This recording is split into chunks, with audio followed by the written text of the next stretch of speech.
and power to build a just economy. So one definition in the book that I use is how everyday people and organizations radically reimagine money as a tool for widespread well-being instead of the current paradigm, where money can often be seen as a weapon of absurdly increasing inequality. And what does that actually look like? Just shifts to a culture of a just economy. There are so many frameworks that we often talk about, particularly the just transition framework that has been given to us by hundreds of climate organizers and climate justice movement folks. But essentially what we're talking about is really moving to a culture of dignity, a culture of abundance, moving away from our financial systems being premised on kind of the winner take all model of scarcity, gatekeeping, greed, right, to a system that actually works for and by everyday people. And so the strategies I'm going to, again, super quickly run through are all tools that we can use both individually and collectively to begin realizing that culture shift. So, and the reason that I always love to bring the great Alice Walker into the room is, you know, we can often feel powerless, especially in these times broadly defined, but throughout history, it has always been true that the most common way people give up their power is by thinking they don't have any. And so what I try to do in my work is really just draw attention to some of the more subtle, invisibilized ways that we get to reclaim power and really begin to build the muscle of doing collective power building and world building, really. So the first strategy in the book, which the book goes through so many live examples, both for people who would traditionally consider themselves working in finance or consider themselves activists, as well as just everyday people, is we need to talk about money more, right? We still live in a culture where money is deeply taboo. Talking about our financial systems can feel traumatic.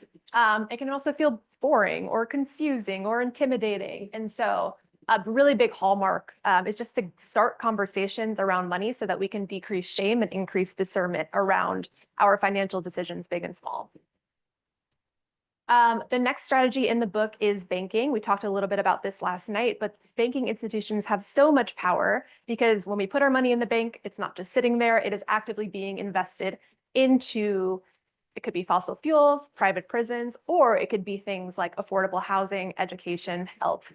And so where we actually deposit our dollars individually and collectively has a huge multiplier effect that is severely underutilized. The third strategy is flexing our buying power. We know, the sayings of voting with our dollars, really supporting the types of businesses that we want to see in the world. But it also comes down to, supply chains. It comes down to when you're hosting conferences, where are you, catering your food from? What are the types of businesses you're supporting? And so thinking about all the little ways, even beyond just your own personal dollars, you can begin to spread the word around local small businesses, cooperatives, which we'll get to do a little bit today, and show some love to the types of institutions we actually want to bring and spend our money into the next economy we are building. Strategy 4 is giving and receiving. Last night, we talked a lot about this idea of philanthropy, and something that seemed to resonate with folks was just the reminder that the majority of philanthropic funding that moves through the world throughout history, but even today, does not come from foundations, does not come from billionaires, does not come from governments or corporates or institutions that we traditionally think as capital P philanthropy. The majority of money is moved between everyday people, working class, middle class, folks who know that, there is no one coming to save us, right? At the end of the day, it is the money that we pass between one another that often keeps us afloat and also helps us thrive. And so really leaning into the abundance that we already are, often in smaller ways, living into cultures of generosity, especially in communities of color, especially in migrant communities in which mutual aid is the bedrock of survival and thriving. And so giving and receiving is just a kind of exploration of how we deeper lean into money as something that is meant to flow multi-directionally rather than one way.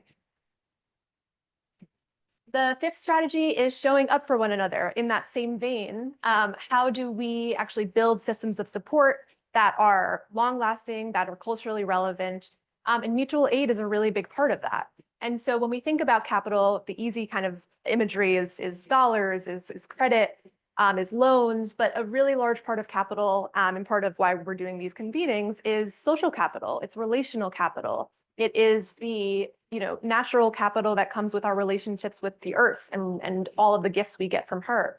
And so showing up for one another, though it is a little bit ironic because it doesn't have much to do with actual money, it has everything to do with finance, which is the movement of money to actually fund the projects, infrastructure, types of support that our communities deserve.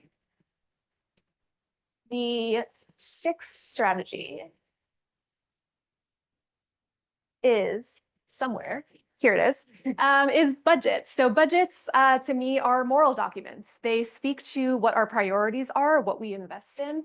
And they're not always the most sexy concept, but they have so much power in, again, predetermining what we want to allocate our funds towards individually, right, at the family level, the household level, but collectively thinking about what our tax dollars are doing, thinking about what our institutional budgets are doing, and who gets to actually ask questions and understand the kind of what goes into budget making. And so we're going to have a little discussion about what that looks like here in Portland. The seventh strategy is a big one. I mean, one of my favorites. It's about investing. There are so many pieces that go into investing. What do we actually mean when we talk about things like risk and return? Risk and return for whom? What kind of return? And so there are, we can talk about ESG, we can talk about investing on public markets, and we can also talk about community investing. What are the ways that everyday people can actually be involved without being millionaires in the work of being investors, being owners, and being active participants in, again, the types of companies and funds, organizations that we want to thrive into the future. And the last strategy is handling business. It is everything that goes into how we work, why we work, whom we work with. So how do we move away from models in which labor is extracted from and profit is really about the owning class to something that is much more distributed and again comes back to these fundamentals of dignity, comes back to how do we make sure that we are not just working for a living, but actually living and having work serve the work of living. And so everything from thinking about innovations in cooperative ownership models, thinking about, the tweaks around living wages and salary transparency, thinking about the ways in which we can be more generous in our benefits and really come together to understand what goes into business is something that is really powerful, both if you're an entrepreneur as well as if you're an intrapreneur, someone working within an organization and not forgetting your power there. So those are the 8 strategies. There's a lot there. It's different juicy topics. But today I'm so excited to dive a little bit deeper into a few of the strategies with our amazing local panelists. So if I can invite Siodom, AJ, and Tyler to sit in front of your respective logo. Hi.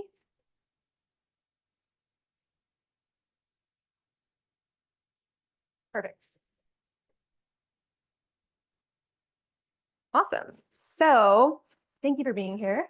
We're going to be talking about shifting the flow of culture and power and what is giving you a little bit of hope and momentum in this moment. But I'd love to start out by asking each of you to introduce yourselves and give yourself your flowers, do some justice. Don't just read off the kind of highlights, but I really want to hear how you got into the work of financial activism, how you define it. So what got you to the work you're doing now? What radicalized you? What kind of brought you to the position you find yourself in, as well as a little bit about your organization and how they are helping everyday people reclaim wealth and collective well-being. Does anyone feel called to start?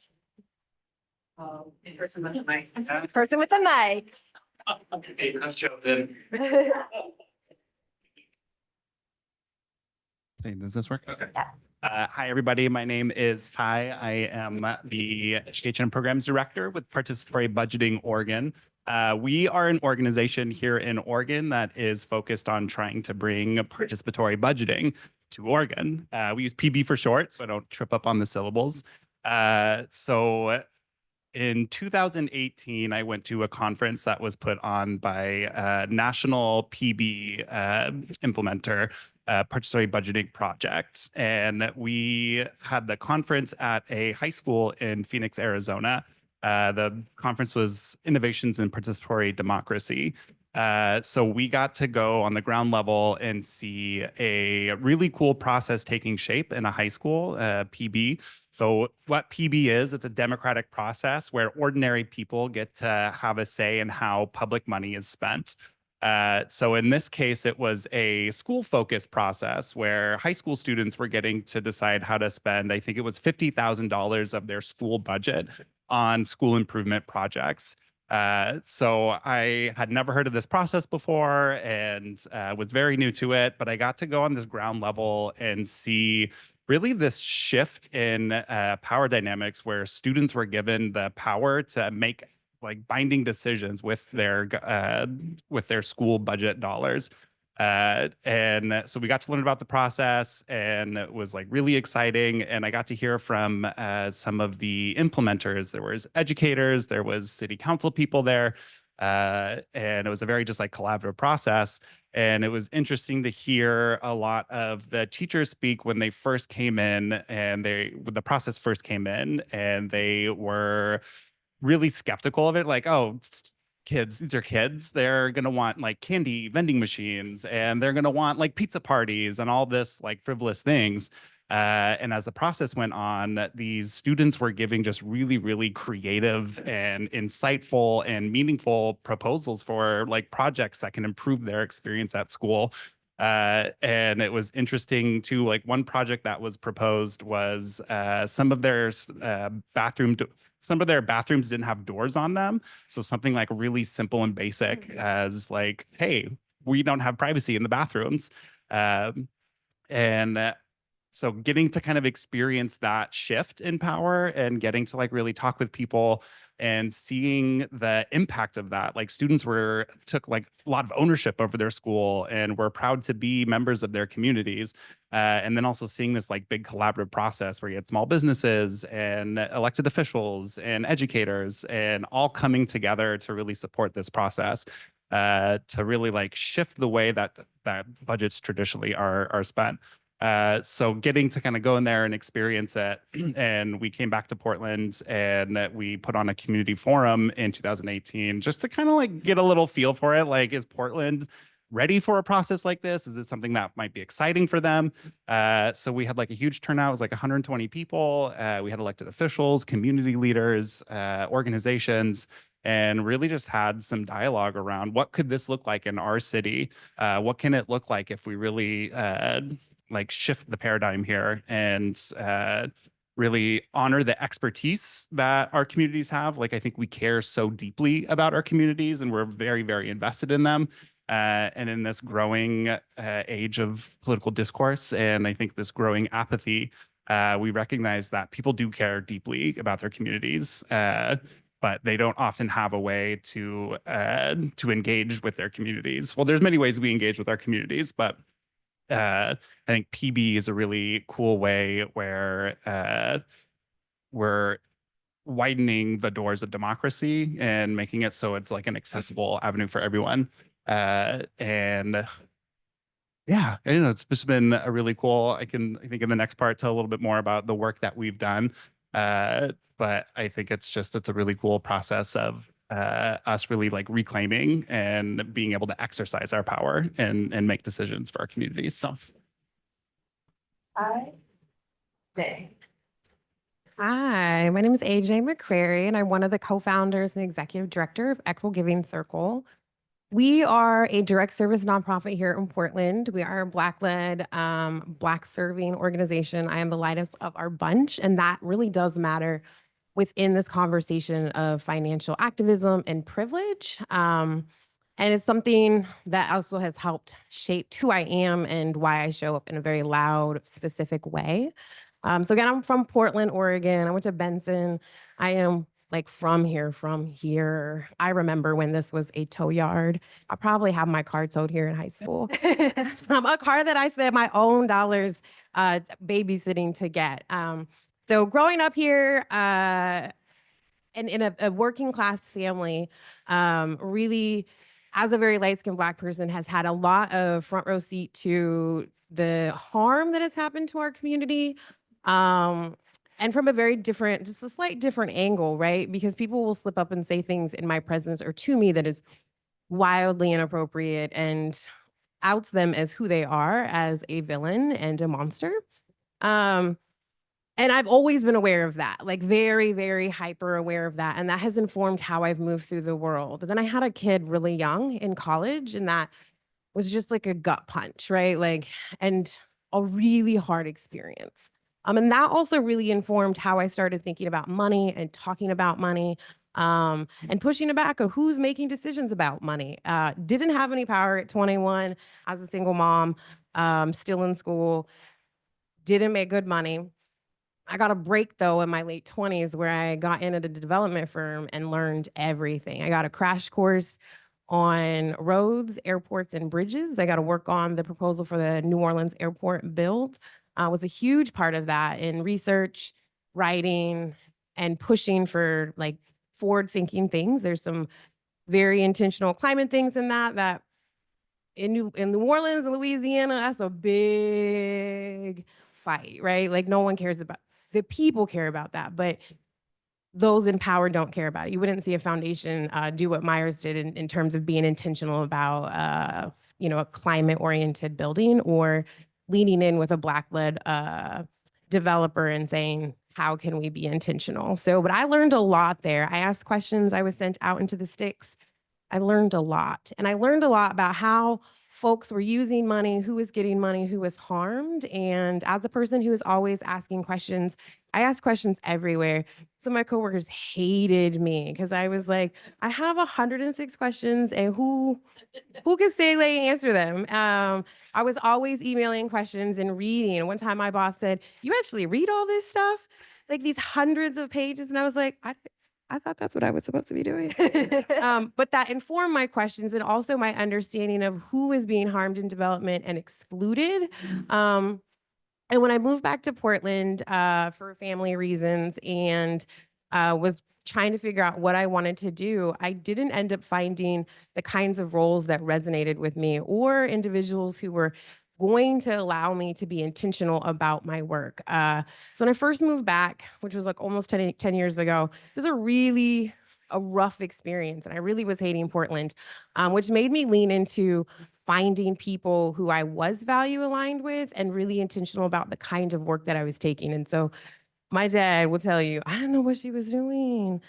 She has a degree. She should be trying to grab one of these jobs at like Wyden and Kennedy or Nike. And I was like, that's not for me.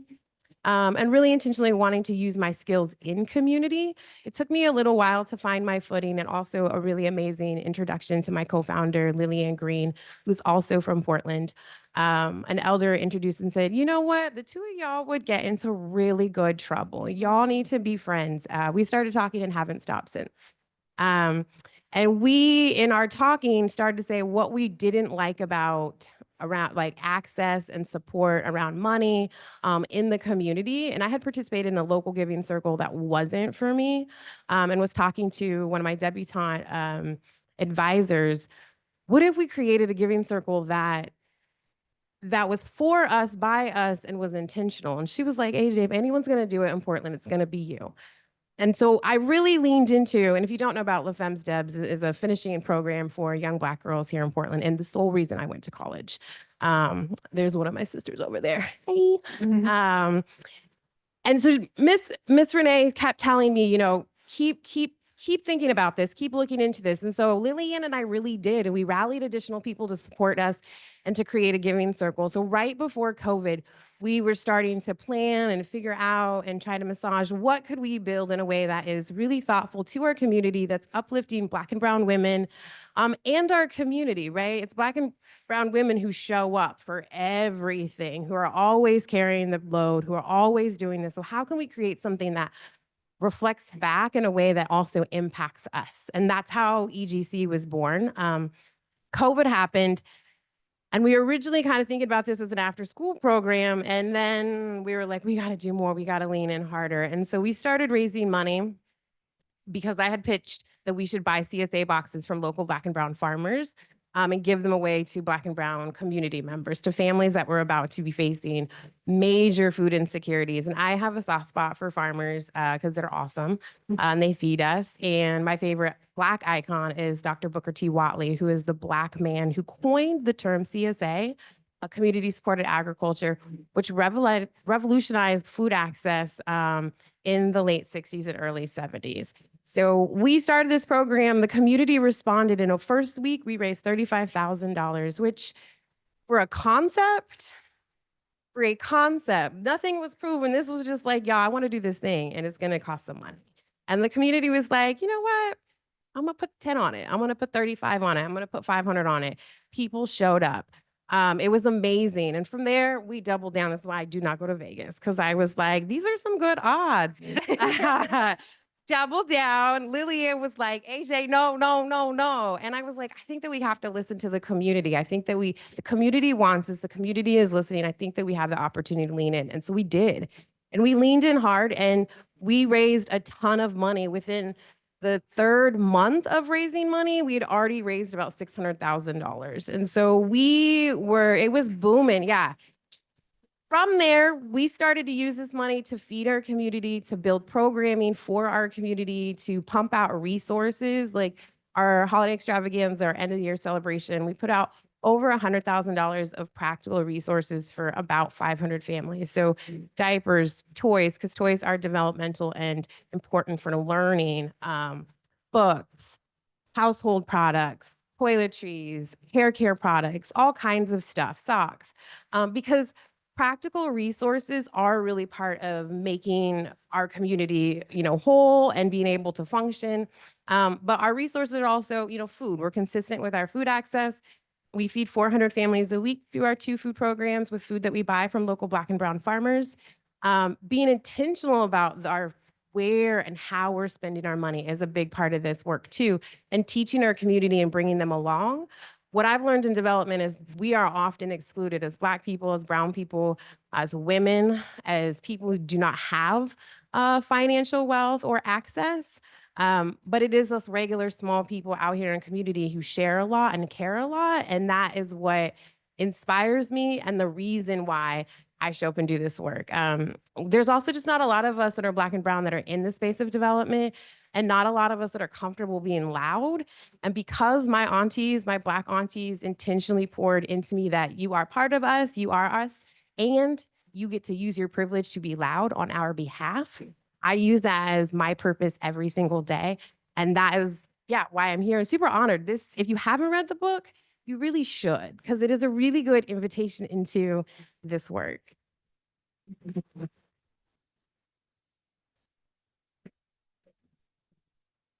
Thanks. Hi, I'm Edmo. I use she, her pronouns.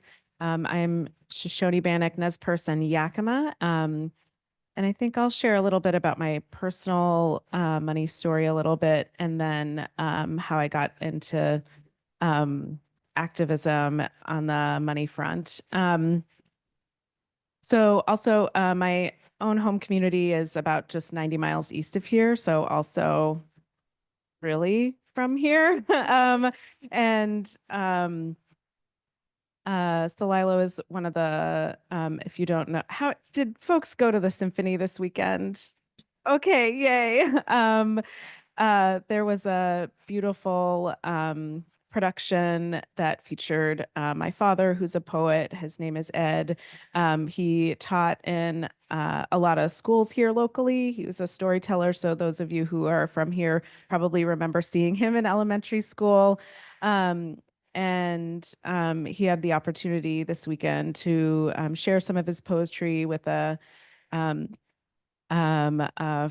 first of its kind production. And it was really beautiful as his daughter to move and see his work in that space. So we're from Celilo, which is a traditional fishing village along the Columbia River. It's the oldest known settlement in the West. People called it the Wall Street of the West. It found artifacts from up in Canada, over in the Dakotas, from down in Mexico. So people used to travel from great distances to come to this place to trade, and as a form of economics, trading things that you don't have access to in your own home community. And then in 1957, it was flooded by the building of the Dalles Dam, which still exists. And so when that happened, my dad was 11 years old, and he saw the falls flooded, and that was our economy. That, fishing was how we subsisted in life. So if you were a part of a fisher family, as he was, that way of life was immediately gone. So it was and I think an example of economies built for extraction from like native peoples and the environment. And so that benefited, a particular group and class of folks along the Columbia River. So he moved to Portland. And when I say moved, that may mean something to some of you in the room, but really it involved like a bag and then like parking it under the Burnside Bridge. And so he lived as a houseless person for about a decade. And I grew up most of my childhood and adult life in poverty. And so, and now I work in philanthropy, which is super weird. So my money story really involves things like, when community came together, somebody needed to do something or travel somewhere for work or family. We at powwows, we would have a blanket dance. We would tell the story. There would be a song. There would be a blanket that was offered, and everyone would just come give whatever they could and throw it in the blanket, and the person would leave with the not only the money, but the good wishes of the community with them. And at the time, I think as a person who was, as a child living in poverty, like I had all the shame around like the bright orange lunch tickets and all the ways in which we were kind of called out as scholarship or poor kids.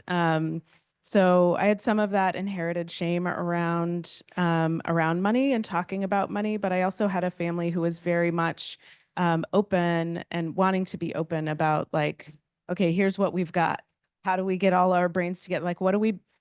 So that's how I learned, like as an adult and as a single mom too, for a time, like, pay your babysitters first because they're the ones that care for your children. You can always pay, the notice to shut off your electricity is always there's going to be some time, but you always want to maintain and keep that relationship with people who care for your children. So I learned how to strategize really early on in my younger adulthood about like, how do you make money decisions based on your values and priorities, which was really helpful to me. And when I first came to MRG Foundation, as many of you in the room may know, we've been around, we're now called Seeding Justice. I just say MRG for the hearts that remember how we were established. We were established 49 years ago, really on the philosophy that it's not enough to just move money. We also have to shift power and decision making. And when I first came to MRG Foundation in 2018, they were like, oh, and we need you to figure out like this DAF thing. And I was like, okay, oh yeah, okay, I've just been hired. And I was like, okay, great. Yeah, I'll figure that out. What's a DAF? And so like Googling and figuring it out. But that has really led to our 5-year journey now on Say DAFs are donor advised funds. oh yeah, sorry about that. You can also Google though.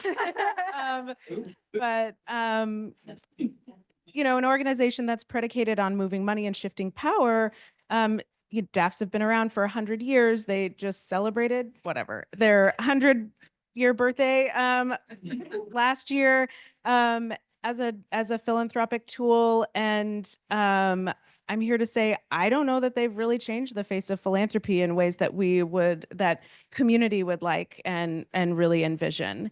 And so I entered that space. Most of my professional life has been in community organizing, so and deeply in the marriage equality movement. And I really had the honor to work with a lot of amazing thinkers around, if you remember the pivot from civil rights to love, commitment, and marriage, that kind of communications pivot that happened that spoke to the kind of core values that we all have and share as a way to strategize to move folks who were movable toward supporting marriage equality. We utilize that, some of my friends in similar firms, I was just like, hey, y'all, we need to fucking figure out this DAF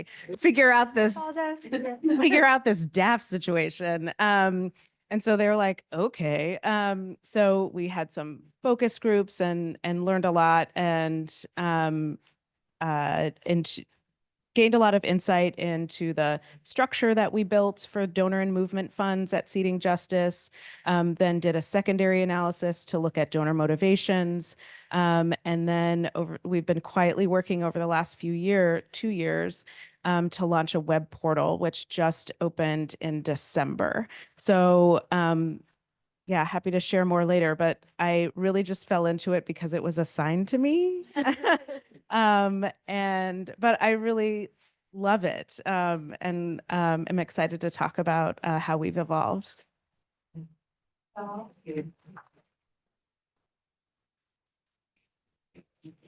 So I just have one more question for our panelists, and this is really just what is giving you hope and feels like momentum in these times from your vantage point of your organization?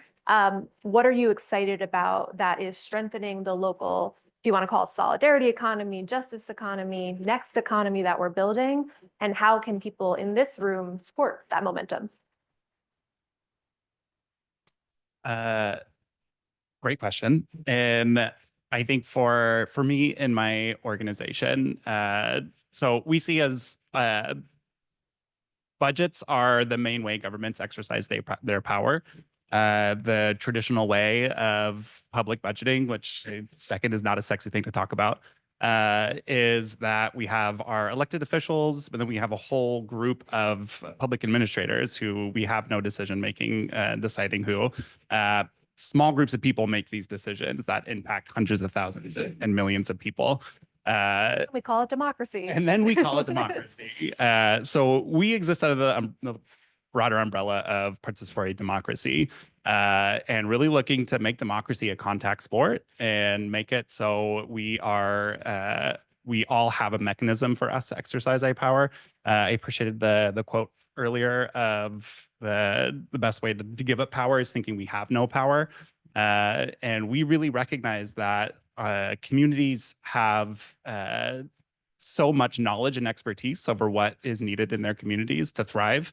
They just need the mechanism to be able to do that. So PB is one way that we're giving that medium for people to have that access and build into that decision making.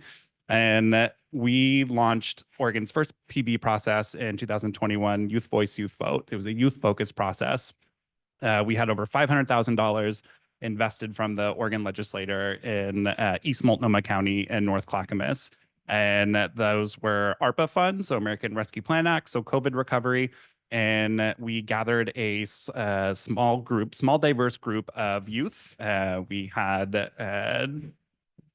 BIPOC youth, we had disability youth, we had low-income youth, we had immigrants and refugee youth, and really had this visioning process of what do our communities look like and what do they need to recover from the impacts of COVID-19? So over a series of months, we had these conversations and really kind of built the guide for our process to engage youth age 13 to 25 in East Multnomah County and really ask simply, what do you need to recover from COVID-19? What's been going well and what has the impact been for you? And so then we, over the next few months, listened and got, I think, close to 400 ideas from youth in the area. Again, asking that simple question of like, what do you need to recover from COVID-19? And so we gathered all of these ideas, and then we convened a large group of youth and 5 local nonprofit organizations to then turn all those ideas into actual feasible projects with dollar price tags on them. And we ended up with like 15 projects, and then returned again to the youth and said, hey, here's 15 projects. What do you want to see implemented in your community? So that process itself like gives me so much hope, because I got to engage with hundreds of youth, and they're so passionate and on fire and just like ready. You don't have to, I love that you don't have to spend a lot of time talking about how our systems are broken with them, because they're so in tune and they're like, yeah, we're like, we know this. And versus like some conversations you have where you have to like really draw out like, here's how our systems aren't working. One really cool thing about PB is that it engages traditional non-voters, so youth, incarcerated folks, immigrants and refugees. And because it has that legality of like, here's actual public tax dollars that you get to spend, really engages and kind of increases that spirit of democracy. And so the engaging in traditional non-voters, which is like such an incredible thing to see, but also what we see in PB is those who get involved stay involved. And I like to bring up youth that we had that engaged in our process, Xavier Juarez. He came in and to a meeting and had never heard about PB, which most of us hadn't, and was kind of new in his journey of civic leadership. And he got involved in the process, stayed into it. It was like a year-long process. He got involved in every single phase, and then he continued on to get a seat in the Gresham Advisory Commission, Gresham Youth Advisory Commission, and then has continued on to get like leadership opportunities. So we're getting to kind of see this this network being built of young people who are getting a voice and getting power to make decisions, and then kind of put them on a trajectory to get very engaged with their communities. So kind of seeing this widespread of people who are getting involved and staying involved and building, I think, this cohesive democracy that we're like desperately yearning for. So I think that gives me a lot of hope, which I feel like is cliche to like, the youth are our future, but it's like, it's true. And the thing I love about PB is it engages folks and it keeps them engaged, and it builds this creative vision of a better future for democracy. So live, love, laugh that. And yeah, I think, yeah, I'll leave it there. So yeah.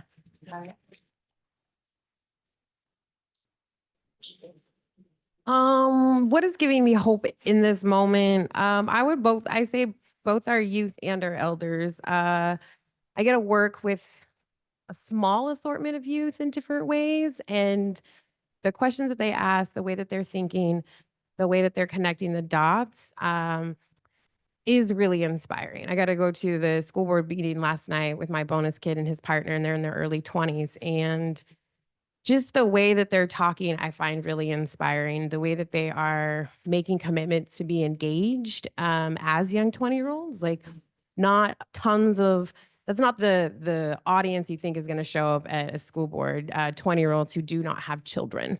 But getting to hang out with them, we have one of our team members in her late 20s, and the questions that she asks and the way that she shows up is really, she's very passionate. And I find it really inspiring to be around. It makes me a better leader in the way that they're asking questions, and excited to be at the table. For me, that always makes me want to make more space at the table, right? Like squeeze in, especially with folks who are excited about their future. I know people often are giving Gen Z a hard time, and I don't see that, because I have one. Mine's 18, at 2, I guess 3 now, because I like the third one.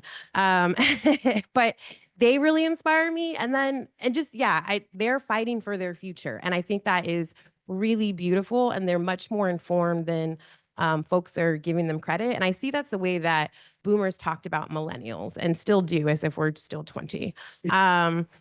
And so, yeah, the young people are inspiring, but also our elders, which is really an interesting pendulum swing. I spent a lot of time with elders by choice. I infiltrated an elder group a couple months ago. They meet every month, and it is really beautiful. Like, I first kind of just went for the stories and the sandwiches, but staying for the inspiration and the relationship building. This last couple months, I've been pushing back on the Portland City Council regarding getting a remand for the Portland Children's Levy, which has had a very inequitable process and has been riddled with issues of inequity and lack of proper investment with those dollars. Been sounding the alarm, and it was my elder community who not only was like, keep going, you got this, we love you, we see you, we believe in you, we're here, we hear you, but they also started doing their own research and contacting elected officials and testifying, and like also gave me space in the many times I was like, I'm done, F this, like I cannot keep moving. But they were like, okay, we're going to keep pushing because we hear you and this is a major issue. And so getting to be around our elders, learn with them. We also have a Black Elder Garden Project. So I'm also been learning gardening from some elders, but really getting to like honor their stories and their knowledge and then have open conversations of how these practices or questions or ways about going things can be an inspiration to this moment, and also getting to work with them, right? I have so much more respect just to the openness in this process of like, we're going to get a petition, we're doing this petition, and the elders being like, okay, what's the process? And I want to learn the why and what we're doing. Because they're excited. And then also telling me, well, this is so different than the 40 years ago when we were doing this project, but it's similar. And getting to hear those stories is really inspiring. And as a historian, it's like, for me, a reminder of how not only important, but sacred this work is.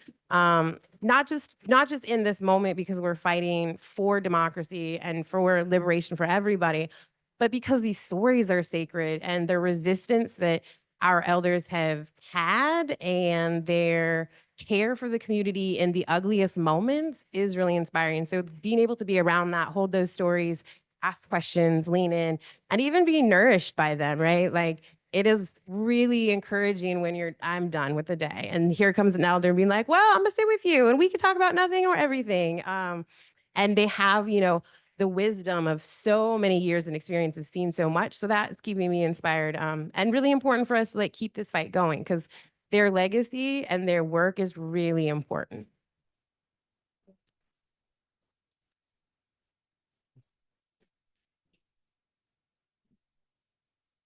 Okay, we have youth and elders. And my first thought, I'm not gonna lie, was totally elders.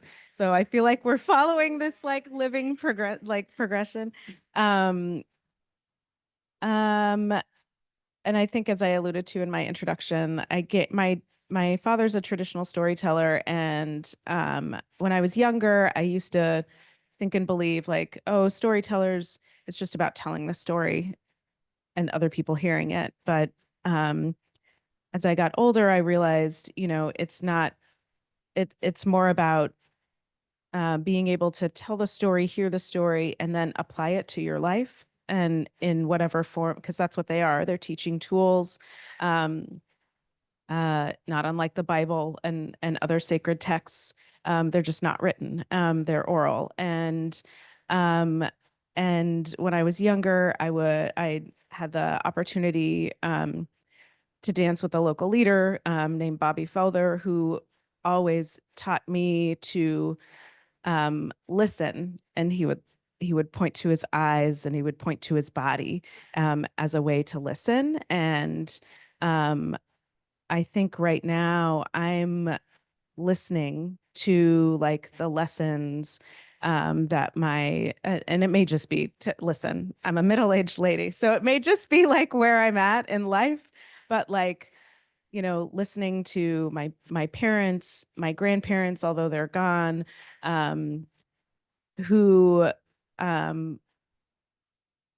lived through some really horrendous things in their own communities and kept going.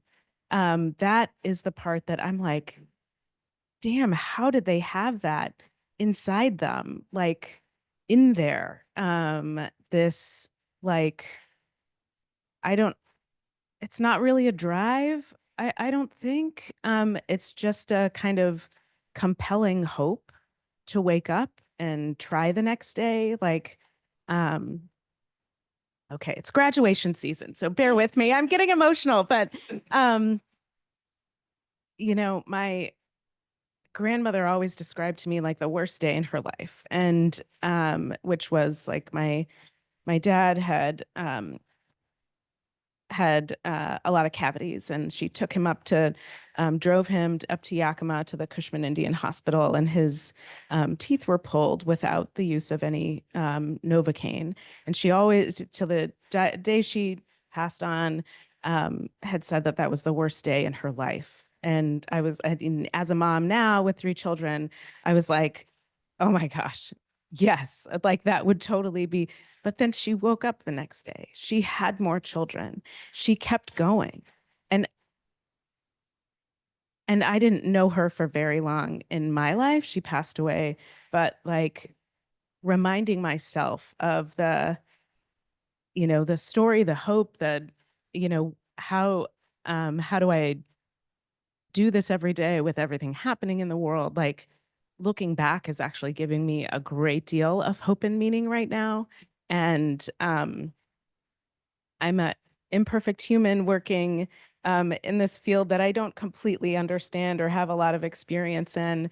But I think that the lesson of like deep listening with, with all that I have, being here in rooms like this, and really trying to understand and build the tools, be responsive and build the tools that I think we all might need right now, is a part of what I'm embracing in my work life.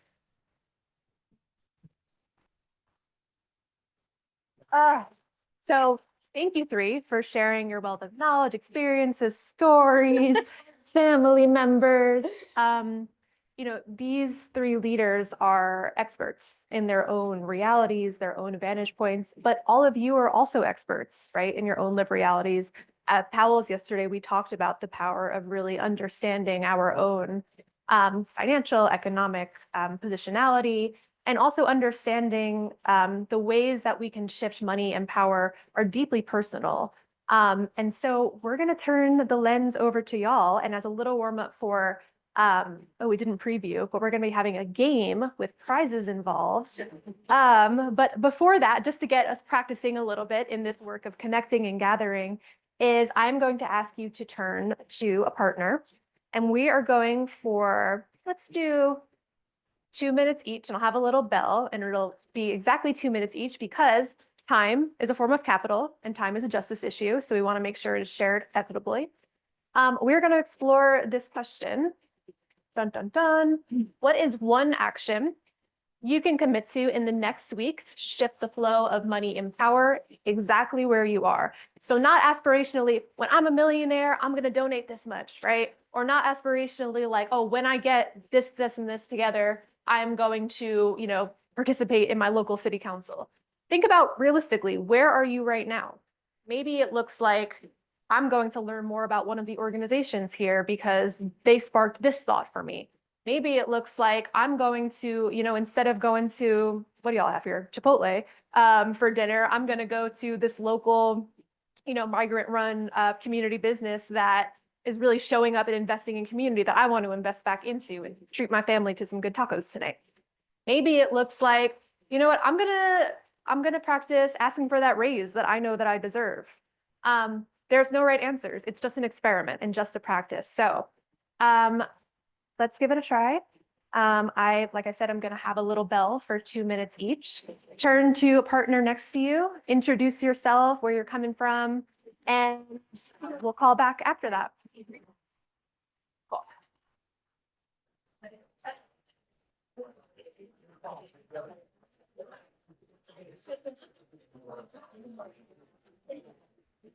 Hi.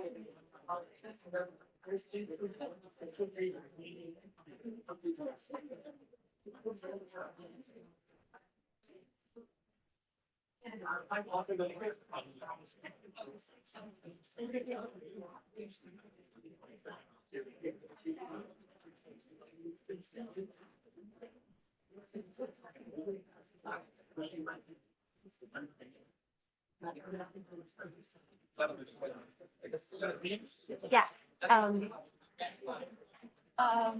Do we have the volunteers? Because after we wrap this up, we're gonna have the bingo cards and pens passed out. We want to start getting that teed up.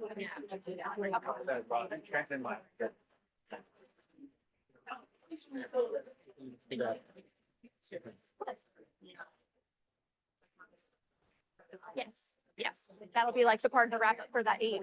Yeah, cool. This is beautiful. Is it, do we have enough? Is there, how many people are here?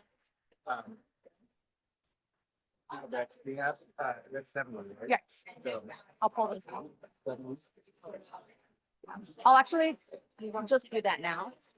I will pull this out just in case, No, they're back. but I have some extras in Is here. there 20 that you brought Extra here? pens though. Because she had. Oh, no, you gave me. Read that as a spot. She had 20. Okay. Yeah, so those are just- extra. Yeah, You want to use these first or second? second. Okay.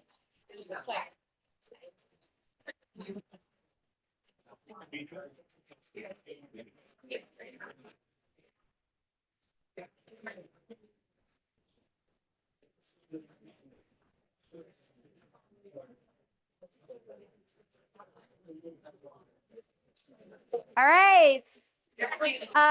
We are going to turn to the second person. So if y'all still in conversation, keep going, but 2 more minutes left.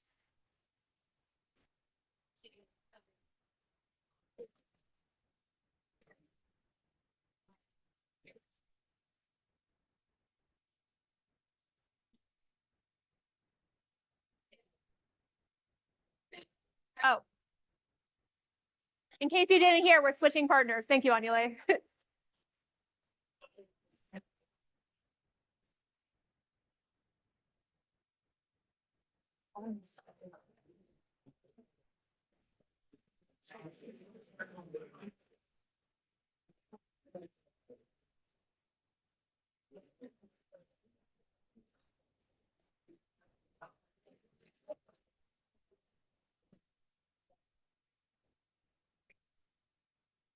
Can I use your phone to take a video really quick? Oh, please, yeah. Of the.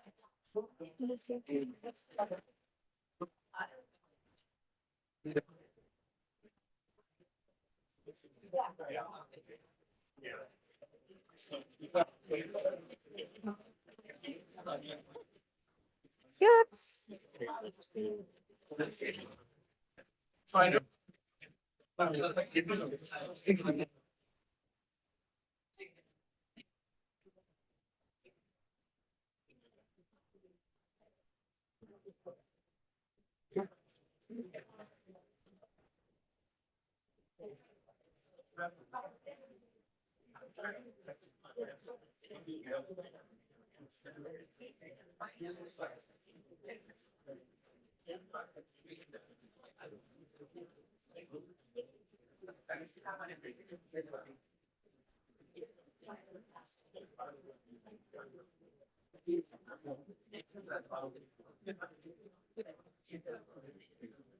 Is this loud?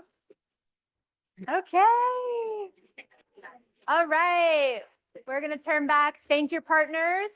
All right. Are y'all ready to play a game? Are we ready for a game? Woo! Okay. So wrap it up, wrap it up. We are going to transition, turning our attention back for a second to these 8 strategies that I talked about from the book, talking about money, banking on ourselves, buying, giving and receiving, showing up, shifting budgets, investing, handling business. There is a wealth of knowledge and resources and opportunities in this very room. And so we are going to make it into a game by playing Just Economy Bingo. Pew, pew, pew, pew. So what is about to happen is we are going to be passing out to everyone this bingo card, which is going to look exactly like, well, actually, it's going to look like this. So except without it filled in. So basically what you're going to do is you're going to meet 8 people. The person that you meet is going to share, you cannot tell them, I want you to fill out this box for me, but they're going to offer one of the 8 strategies and a resource that they would like to share with you. So the way that I'll just walk through each of the boxes. The first box is a financial fun fact. This is totally your space to get creative, to experiment, maybe share a financial fun fact about yourself, about your organization that you haven't said out loud before. And again, it's just about getting into the practice of demystifying money in our financial systems and just breaking down some of the taboos we have around money. So for example, for me, a fun fact about me is that my book advance was 5K. There's not like, is that good or bad? I don't know. It's just a fact. And it's something that I realize people often ask me who are new to the publishing world. And so from my vantage point, I have information I can share there. So that's just a fun fact that I chose to share here. The second category is about banking institutions and credit unions, right? We talked about the importance of these institutions for really having an amplifying impact in communities.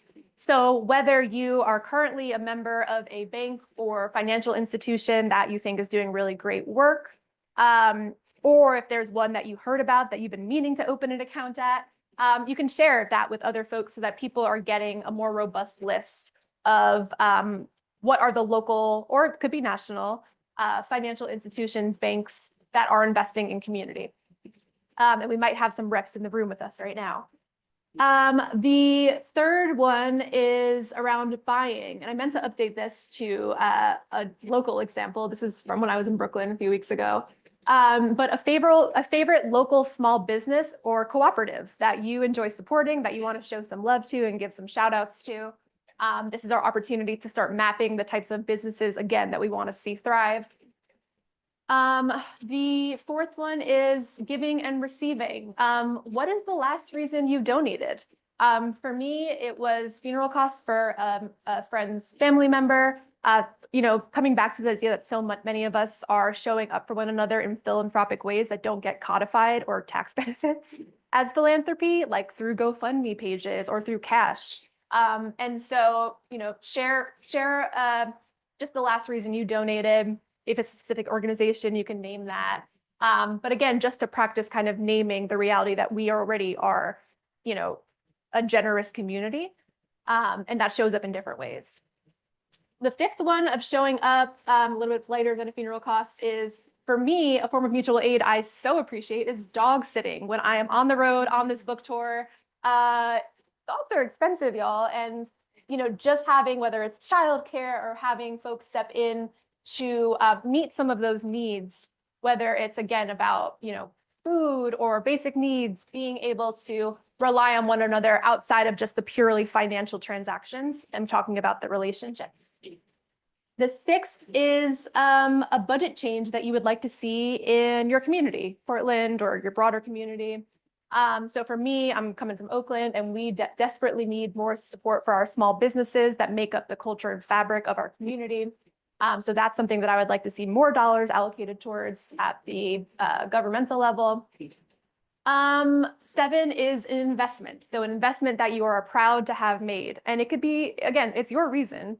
It could be because you're grateful for the financial return. Maybe there's some environmental or social benefits. The example that I put here is a local jazz club that was revitalized in Oakland, a Black-owned jazz club that is community-owned. It's been a really exciting, my kind of first personal investment that I made, and being able to see the returns. They have not been financial yet, but it has made my city more walkable. It has made the community come together in really tangible ways that improve my quality of life. And then the last one is handling business. A work practice, whether you work independently or you work in an organization, that you actually really enjoy and you wish others would share more because it leans into that spirit of creativity, of equity. So for me, on this book tour, I'm speaking to a lot of different rooms and realizing that some can afford to pay me, a good amount, and others I want to do it for free. And so I apply a sliding scale model in my speaking engagements so that it can have this both dignity for myself, but also accessibility to the communities I want to reach. So that is the overview. Does anyone have any questions before we start experimenting? Which time do we have? What are the prizes? Straight to it. Hell yeah. I love it. So we're going to have 20 minutes. What we're going to do is open the door so you can see the beautiful courtyard, grab some more food, drinks. It's kind of hard to mingle when there's so many chairs in the round. So please feel free to walk around. Again, your goal is to meet 8 people. Introduce yourselves. You're going to have to put down their name. I'm going to call y'all back at the end of 20 minutes. And the way this is going to work is that I will ask one person to share each of the strategies. If you are brave enough to share your resource that someone else gifted to you, then you get a copy of the Financial Activist Playbook, my book, which were all donated by our generous sponsors. Is that all the questions? Any other questions? Does everyone have a copy and a pen? Some other question. And there's a few that actually have writing on them. So make sure yours is blank. Oh, my bad. Yeah, let's trade. That's my handwriting. Okay. Jasmine's helping you. Yeah. Cool. Okay. Happy connecting. We'll do a little ding. Welcome back. Welcome back. Okay. Who filled out all 8? Okay. Ooh. Impressive. Okay. This is going to make it hard, but that's fine. We love abundance. Okay. So the way this is going to work is we are just going to go through each one of the strategies. I'm going to ask a person to share. You're going to share who gifted you the resource, their name, and what that resource is. And you'll be rewarded with a book from David here. So who wants to share number 1, a financial fun fact that was given to you? Yeah. And you can introduce yourself too. Stephen Fan with Craft 3. I talked to Sean right here. And a financial fun fact about Sean is that he got his first credit card at 18. It was a Discover card. And then I asked him how long before, well, he still has it. And I was like, how did you know to keep it? And he said, I didn't. Love it. Thank you. Then bonus part B, he maxed it out to come to Portland. Thank you. Thank you, Sean. Awesome. All right. Who wants to share number 2, a credit union or community bank? Yeah, right there in the back. I talk with, my name's Ashley. I'm with Next Step Oregon. I talk with Molly. Oh, hi. Oh, well, I have it now. I talk with Molly and the credit union and bank. We both shared, recently merged. So I had Rivermark and Molly had Advantis, and yeah, so it was funny. Cool. Thank you. Awesome. All right. This is one of my favorites. Who wants to shout out a new local biz cooperative that they learned about? All the way in the back. Yeah. This is actually, maybe this is cheating. This isn't a specific business, but Morella's favorite small business or cooperative support is just local Latino businesses in general. Nice. Because they're very much struggling with a lot of folks feeling fear and not being able to go outside. And what's your name and where? Jay, and organizing director at Unite Oregon, if you're in Portland. Cool. Thank you, Jay. Okay. The last reason someone donated. Who wants to share? Yeah, right here. Hey, my name is Chris Gable. First, this is a great technique. Thank you. This is Thank you awesome. so much. And so this is from Kua, who's sitting right next to me. Last time she donated, one of her colleagues' neighbor was detained by ICE. Oh. And so there was a GoFundMe campaign to raise $6,000 to pay for attorney's fees. Thank you. Thank you for sharing. Okay. Number 5, mutual aid. Yeah, right here. The old school one, I love it. Aliza, there's the pronounce her name right. She talked about how she did meal train for postpartum families. Oh, beautiful. Very cool. Thank you. Did you say your name? I'm sorry. Oh, my name's Keely. Keely. Thanks for being here. Thank you. Okay. shifting budgets. Yeah. Hi, I'm Caitlin with North Star. I spoke with Jared, who wants to see more investment in daycare and childcare. Yes, need that. All right, just a few left. Investment someone is proud of. My name is Gabby. I work for, or I'm co-founder of Gym Space Equity. And I talked with Diane, who invested in her wife's business, is at Zocalo Wellness. And Oh, beautiful. All right, the very last one. Now's your time to be brave. A just economy aligned work practice. Yeah, you had your hand up first. I'm Nancy, and I talked with Jared, whose firm is I'm Nancy. I talked with Jared, whose firm is restructuring their fee system so that they can do more of a community focus. Cool. Love that. Cool. Awesome. Well, thank y'all for playing. If you did not win a book, fret not. You can get a book from Powell's, which we love. We had Powell's yesterday. Also, I wanted to highlight that I put out a monthly newsletter where the goal is really just to share free resources, opportunities that have to do with just economy building kind of around the world.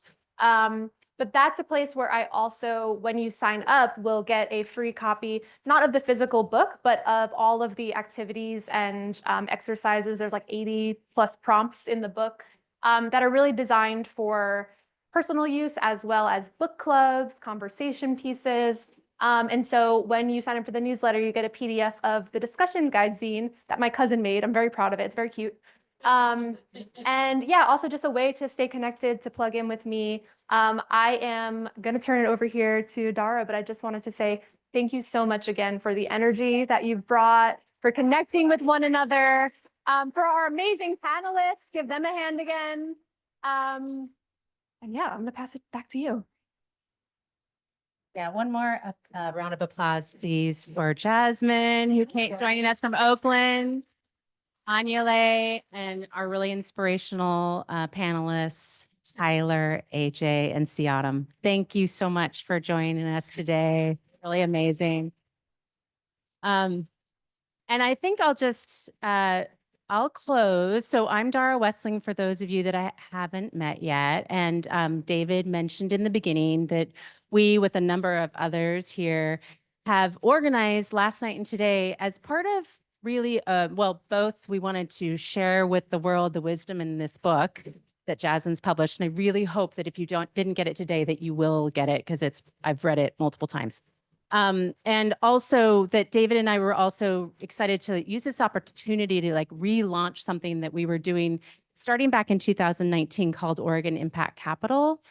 And that was really a learning community that would come together and talk about and learn from each other and have guest speakers talk about things like perpetual purpose trusts, which, you know, Patagonia didn't do at first, right? Organically Grown did, and we had the lawyers in Organically Grown come and talk about that journey. We had Rakaya, in her former role at Meyer, come and talk about missing middle housing with Gertie and Adelin. So we had a lot of really, of the time, great topics, and we learned a lot together. It was a really beautiful community, and I love this idea of portals. And so in that spirit, I really hope that you will join us as we try to relaunch this. We want it to be driven by community interest. One of the fantasies I have is that we can dive deeper into some of the 8 strategies, actually. And then there are also a lot of other topical and relevant things for this community and state that we could talk about. There is actually a whiteboard before you leave. If you have ideas, we encourage you to add it there, or a flip chart, I should say. We also have a couple places positioned a QR code for following us on LinkedIn. And if you signed up, we will definitely email you to share the recording from this, as well as keep you apprised of what's coming next. So we really hope you'll join us in that. And I also want to make sure if I go the right way. Yeah, yay. So again, we gave a lot of books away last night at Powell's, and fortunately we had some today to give out. We were able to do that because of really generous sponsors. Some of them are in this room. Some of them were here last night. And then this community of organizers, which I'm super grateful for. So pay attention to these people because they're really generous community members, and there are many more, of course, but this is a really great group. And so we're really grateful to them. And I think with that, David, is there anything else I'm supposed to say? So. Okay. All right. Thank you for coming. And I hope you can linger for a little longer and talk. All right.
I am.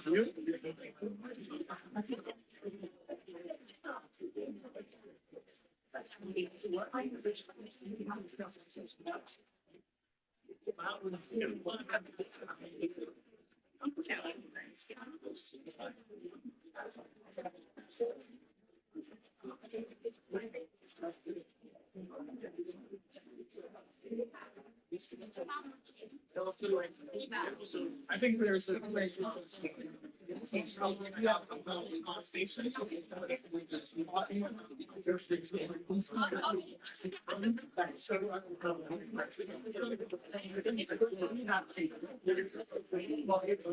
level to which we have to be like, thank you for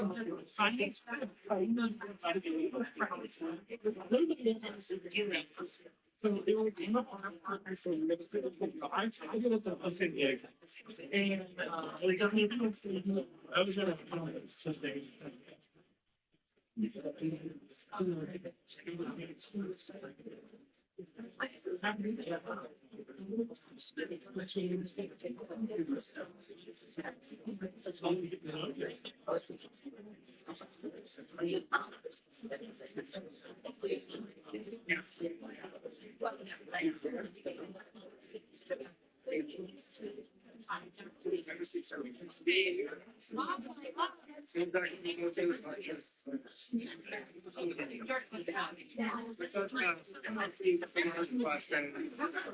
Oh, of course. I have a friend who's been doing this too, and she's helping me that.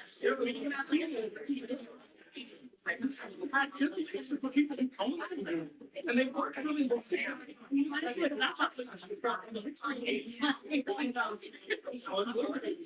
I work nicely.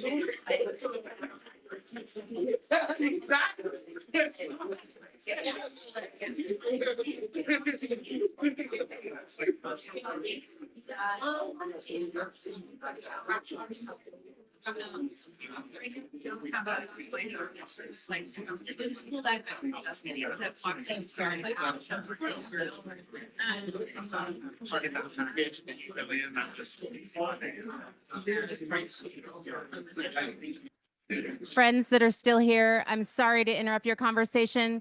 Please grab food. We have so much food. Please.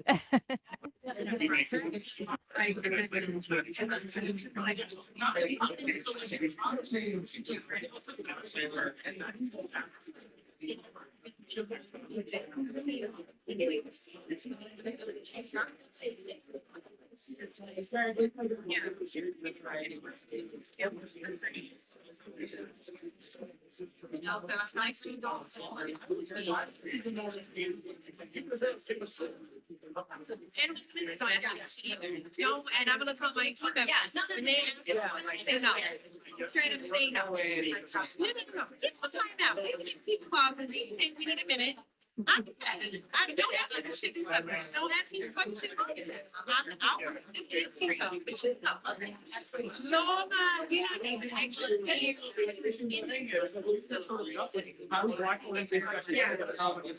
I just need a call.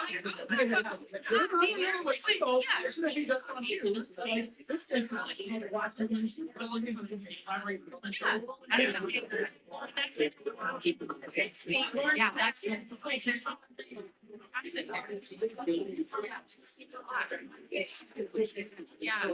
what is happening?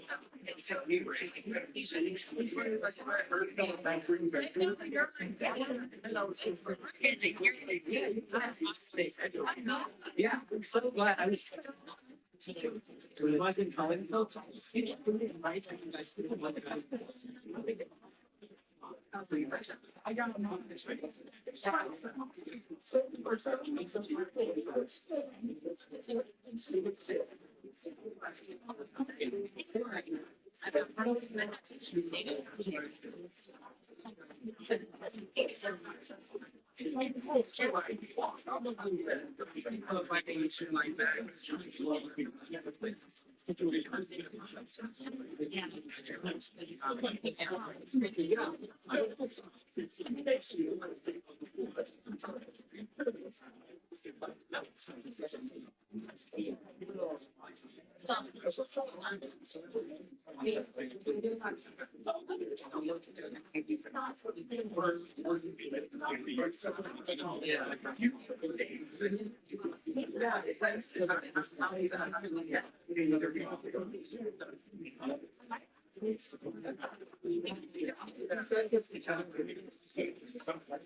I know.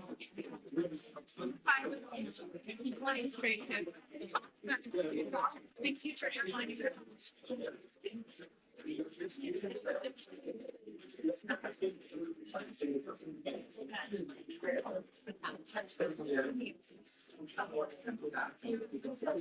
Myself, they were.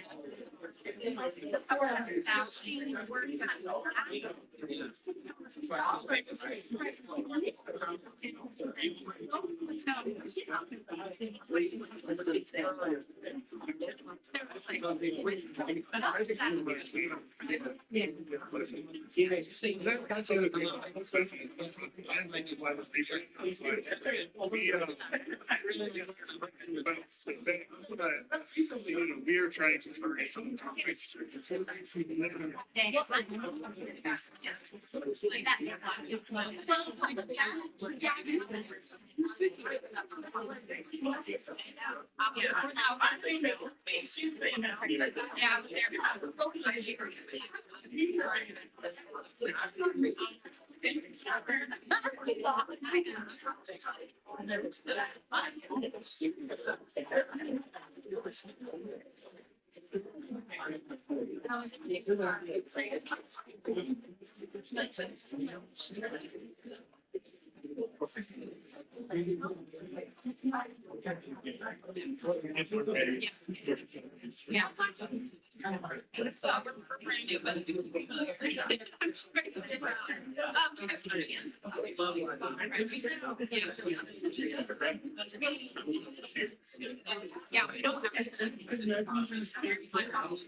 When I first got the job, that happened.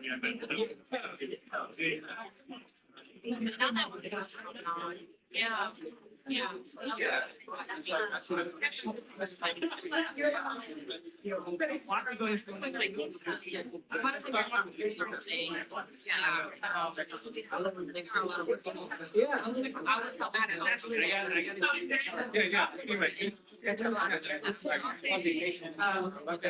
Whenever I can.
With someone's media, is that about? My name is Cameron Wick. I'm moving to get Did you make it? I did not. I didn't know. It was a third other round for you for the worst. I don't know, because it's only like 3 or 4 years. Right. On it. I've actually never read it. I'm too busy making this. Yeah, I wondered about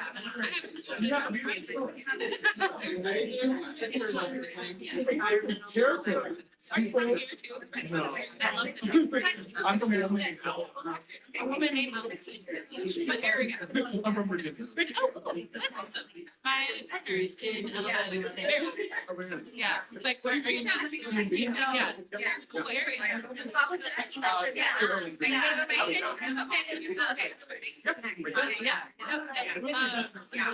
So my story. Okay, great. Yeah, that's what we're talking about. It's like,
yeah, we're very similar.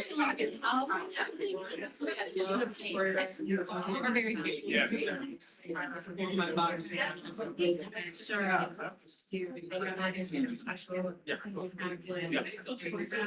There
we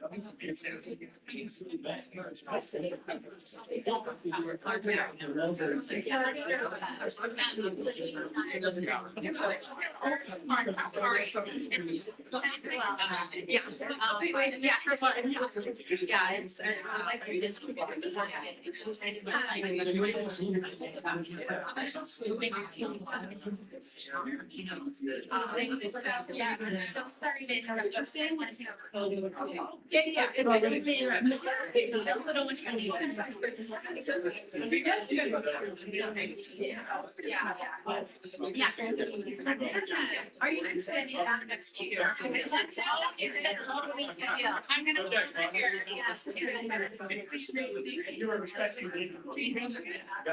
Go take a picture, smile big, I love it. If you have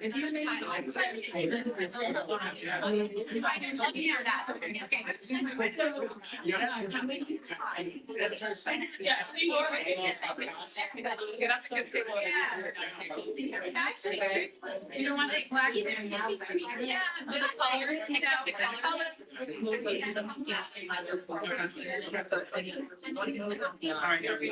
It's very light. Nice to meet you. Yeah, thanks for saying hi. You're part of it. Nice, yeah. Somebody. Oh, you're. Sure. Maybe, we'll put it in your email address. Get our updates. Yeah. One, Take care. Well, good to see you. fantastic.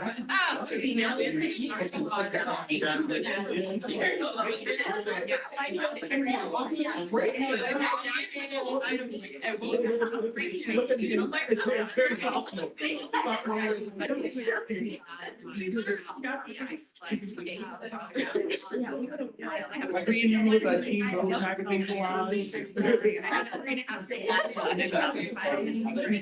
I'm not sure how this is happening here, so, yeah. We're gonna level it out.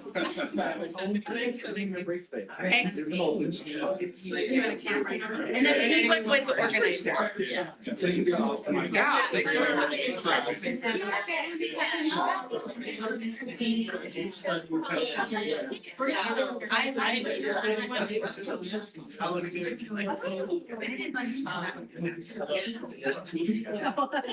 But all, but I did.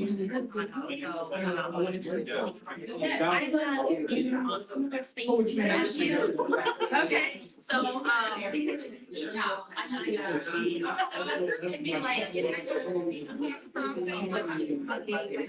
You don't say. yeah. And our, this is our pushing city council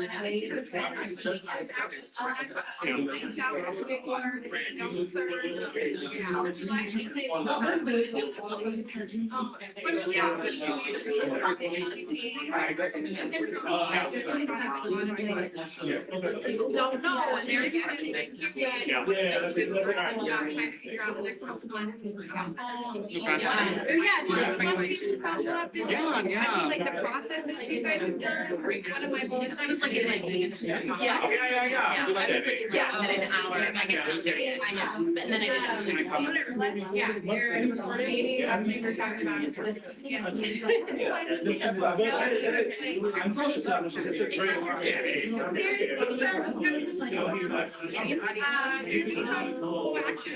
Yeah. And elected official. Yeah, 20 and, years old. yeah, Full the stop. intention to put it out. But yeah, There's also something called Partners in Diversity. They put on an event. Yeah, sure. Say, hey, you guys support. A lot. Not just teaching. Yeah. But all these people that are lunching in the morning to go to Beyonce, that's nice. Signaling to us that you got time and money. Spend a little bit over here. It might not just be youth EGC, maybe